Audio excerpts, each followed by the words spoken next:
It usually starts with something small. A disagreement, a message, a tone that didn't sit right.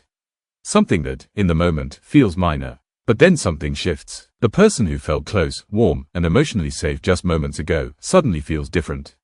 Distant, cold, almost unfamiliar. And that's where the confusion begins. You start questioning everything. Was that version of them real? Or was it just temporary? According to relationship expert Matthew Hussey, this doesn't mean you did something wrong. It actually marks a shift in the relationship. The end of what he calls the heroic phase of dating. Because in the beginning, people don't fully show who they are.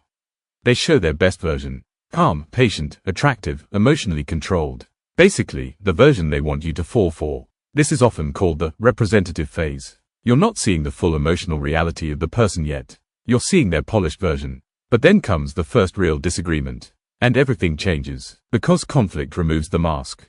Not because someone is fake, but because pressure reveals emotional patterns that were already there. And this is where many people get confused. They think the relationship suddenly changed. But in reality, it's just becoming more honest. A lot of relationships shift around the 90-day mark. Not because of a strict timeline, but because early excitement starts to settle. The dopamine, the novelty, the constant emotional high, it begins to fade. And reality shows up. Differences, boundaries, expectations, emotional triggers. So when the first real argument happens, it becomes a turning point. Not because the relationship is broken, but because it becomes real. Now after a fight, some people withdraw. They go quiet. They become distant, emotionally unavailable, and it can feel like rejection. But often, it's not rejection. It's exposure. In that moment, they may feel like they showed a side of themselves they don't like.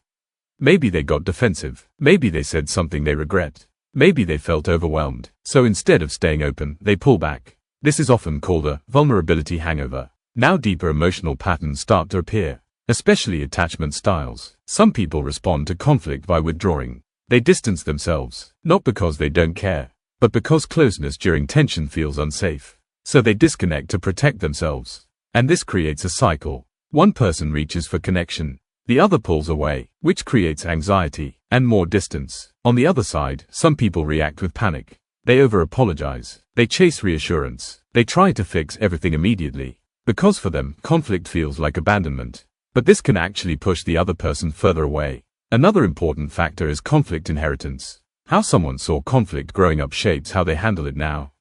If conflict meant shouting, criticism, or emotional shutdown, they may avoid it completely. If emotions were discouraged, they may struggle to stay present during tension. So instead of repairing after a fight, they shut down, not because they don't care, but because they don't know how to stay safe in conflict. Now here's the key point.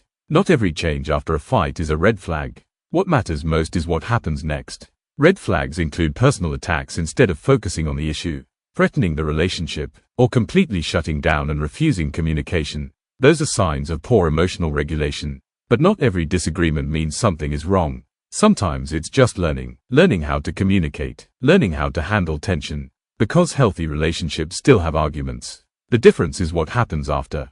Do you repair? Do you talk it through? Do you grow from it? Or do you repeat the same cycle again and again? Because the goal is not to win the argument. The goal is to protect the connection. So instead of escalating, you slow it down. You repair. You talk. You try to understand instead of defend. You might say, "Hey, I didn't like how that went. Can we talk about it again?" And then you listen, really listen, because the first fight doesn't destroy a relationship. It reveals it. It shows how someone handles pressure, discomfort, and emotional reality.